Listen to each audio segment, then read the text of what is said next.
Hello friends, welcome to your success mate. मैं हूं CA Jaideep Thakkar. दोस्तों, अगर हमें कोई भी एग्जाम में सक्सेस हासिल करनी है, चाहे वो सीए की एग्जाम हो, नीट की एग्जाम हो, 10th की एग्जाम हो या फिर 12th की एग्जाम हो, हमें मेनली दो चीज करनी पड़ेगी। सबसे पहला तो come out from your comfort zone. एक एग्जाम्पल से इसे समझते हैं। जैसे कि हमें पिज्जा, सैंडविच, बर्गर ये सब अच्छा लगता है, लेकिन अगर हमें हेल्दी रहना है तो वो सब छोड़ना होगा और ग्रीन वेजिटेबल्स, होममेड फूड वो खाना पड़ेगा। यानी कि हेल्दी रहने के लिए जो हमें खाने को अच्छा लगता है वो छोड़ना पड़ेगा और जो खाना पसंद नहीं है वो खाना पड़ेगा। Same rule apply in study. हमें भी इंस्टा, व्हाट्सएप, फेसबुक यूज करना अच्छा लगता है, लेकिन एग्जाम में अच्छे मार्क्स लाने हैं तो वो छोड़ना पड़ेगा और पढ़ाई करनी पड़ेगी। एक ही क्लास में दो स्टूडेंट हैं, जिसमें से एक स्टूडेंट एग्जाम में टॉप करता है, एग्जाम में रैंक लेके आता है, लेकिन दूसरा स्टूडेंट पास भी नहीं हो पाता है। रीजन क्या है इसका?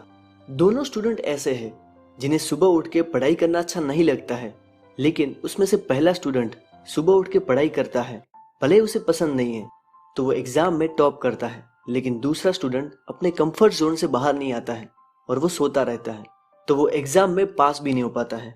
अपने कंफर्ट जोन से बाहर आइए। अब मूव करते हैं सेकंड पॉइंट। हमने देखा है कि जब एग्जाम होती है तब बहुत सारे स्टूडेंट्स लाइब्रेरी में जाके पढ़ाई करते हैं। लाइब्रेरी में 100 स्टूडेंट्स पढ़ाई करते हैं, लेकिन जब रिजल्ट आता है तब उसमें से सिर्फ 10 या 12 स्टूडेंट पास होते हैं, या फिर सिर्फ 10 या 12 स्टूडेंट ही एग्जाम में अच्छे मार्क्स लेके आते हैं। तो इतना फर्क क्यों पड़ता है? सभी लोग पढ़ाई करते हैं, सभी के पास 24 आवर्स होते हैं। उसका मेन रीजन ये है कि उनकी पढ़ाई करने के तरीके, उनकी स्टडी करने की टेक्निक्स अलग अलग होती हैं। वो अपने टाइम को अच्छी तरह से मैनेज करते हैं। तो आज हम कुछ ऐसे ही स्मार्ट स्टडी टिप्स के बारे में डिस्कशन करेंगे, स्टडी टेक्निक्स के बारे में डिस्कशन करेंगे, जो आपको एग्जाम में बहुत हेल्प करेगी। और हाँ, मैं क्लैरिफिकेशन देना चाहूँगा कि ये वीडियो उन स्टूडेंट्स के लिए है जो एग्जाम के लिए सीरियसली पढ़ना चाहते हैं, क्योंकि यहाँ पे जो भी मैं टिप्स बताऊँगा वो उस स्टूडेंट्स ही फॉलो कर पाएंगे जो अपनी स्टडी को सबसे पहली प्रायोरिटी देते हैं, ऐसे स्टूडेंट्स जिनके लिए स्टडी सबसे इम्पोर्टेंट है। अब डिस्कशन करते हैं टिप्स के बारे में। सबसे पहली टेक्निक है keep yourself one step ahead. जब आपको क्लास में कोई टॉपिक पढ़ाया जाता है तो नॉर्मली स्टूडेंट्स घर जाके बुक ओपन ही नहीं करते, डायरेक्ट एग्जाम के 2 महीने पहले वो टॉपिक पढ़ते हैं। या तो उनसे बेहतर स्टूडेंट्स वो है जो उसी दिन जो भी पढ़ाया जाता है उसे पढ़ लेते हैं, अच्छी बात है, लेकिन मैं यहाँ पे आपको वन स्टेप आगे रहने की बात कर रहा हूँ। जो भी टॉपिक टीचर कल पढ़ाने वाले हो उसे एडवांस में आज ही पढ़ लीजिए। अगर आप ऐसा करते हो तो आपका क्लास में 100% फोकस रहेगा, क्योंकि आप घर पे पढ़ के आओगे तो आपको वो टॉपिक का थोड़ा बहुत आइडिया होगा, लेकिन साथ में थोड़े बहुत डाउट भी होंगे कि जैसा मैंने समझा था क्या टीचर ऐसा ही बोलना चाहते हैं। इससे आप एनालाइज भी कर सकते हो कि आपकी अंडरस्टैंडिंग और इंटरप्रिटेशन स्किल कैसी है। अगर आपने जो सोचा वही टीचर बोलते हैं तो इससे आपका कॉन्फिडेंस बूस्ट होगा। अगर टीचर कोई क्वेश्चन पूछते हैं तो आप इजीली उसे आंसर कर पाओगे, जिससे क्लास में आपकी एक ब्रिलियंट स्टूडेंट की इमेज क्रिएट होगी और फिर आपको उससे ज़्यादा मोटिवेशन मिलेगा कि मैं कल भी पढ़ के आऊँगा। अब घर जाके वो टॉपिक आपको पढ़ने की ज़रूरत नहीं पड़ेगी, तो आपको क्या करना है, एक समरी नोट जैसा बना लेना है जो आपको डे बिफोर एग्ज़ाम बहुत ही काम में आएगी।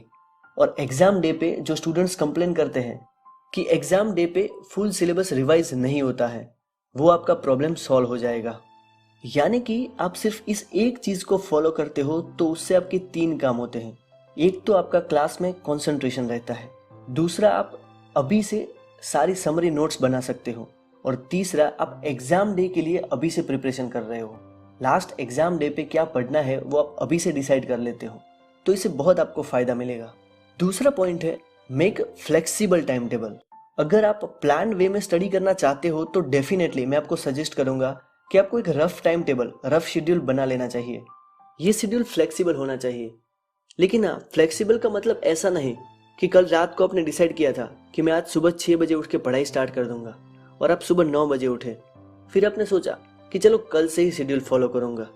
फ्लेक्सिबल का मीनिंग है कि आपने अपने टाइम टेबल के हिसाब से डिसाइड किया था कि रात को 8 से 1 आपको थियरी पढ़नी है, फिर आपने 8 बजे से पढ़ना स्टार्ट किया, 10 बजे तक आपने थियरी पढ़ी, फिर आप बोर होने लगे।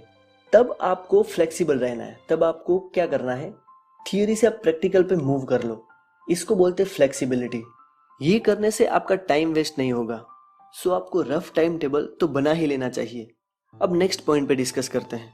थर्ड है revise summary notes on weekly basis. जैसे हमने फर्स्ट पॉइंट में डिस्कस किया था कि आप एडवांस में रीडिंग करते हो तो आपको समरी नोट्स बनाने का टाइम मिल जाता है। फिर उसी समरी नोट्स को आपको हर संडे अच्छी तरह से पढ़ लेना है और इसे रिवाइज करने में आपको हाफ डे से ज़्यादा नहीं लगेगा। बाकी का हाफ डे आप एंजॉय कर सकते हो ताकि आप नेक्स्ट वीक के लिए फ्रेश हो जाओ। आप एक टॉपिक कम पढ़ते हो तो चलेगा, लेकिन आपको समरी नोट्स तो रिवाइज करनी ही है। दोस्तों, मैंने देखा है कि कई स्टूडेंट्स प्रैक्टिकल सब्जेक्ट को भी थियरी की तरह पढ़ते हैं। क्वेश्चन को सिर्फ देख लेते हैं। मैथ्स जैसा सब्जेक्ट है तो सिर्फ मेथड देख लेते हैं। उनकी राइटिंग प्रैक्टिस कीजिए। मैं यहाँ पे आपको ऐसा नहीं बोल रहा हूँ कि आपको जितने भी क्वेश्चन हैं वो सारे क्वेश्चन लिख के करने हैं, लेकिन अगर आपने कोई नई मेथड देखी, आपको कोई क्वेश्चन नई मेथड का लगा तो उसे तो एटलीस्ट सॉल्व कीजिए।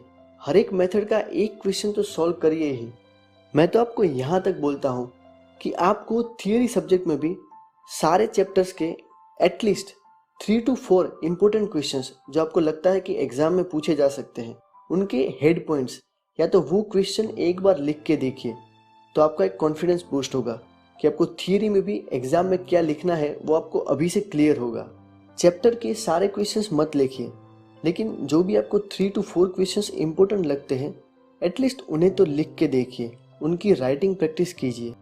तो दोस्तों, अगर आज की इस वीडियो को समराइज करें तो हमने सबसे पहले आपको बताया कि आपको 1 स्टेप अहेड रहना है, यानी कि आपको एडवांस में पढ़ के जाना है। दूसरा, आपको एक फ्लेक्सिबल टाइम टेबल बनाना है जिसमें आप थोड़े बहुत चेंजेस कर सकते हो।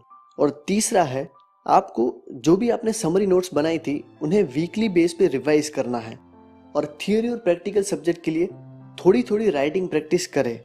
दोस्तों, अगर आपको ये वीडियो पसंद आया है तो इसे लाइक ज़रूर करें, शेयर करें अपने फ्रेंड्स एंड फैमिली के साथ, अपने व्यूज़ कमेंट करें, सब्सक्राइब करें योर सक्सेस मेट चैनल को, जिससे आपको ऐसे अच्छे वीडियोस की अपडेट इजीली मिलती रहे। Thank you. जय हिंद।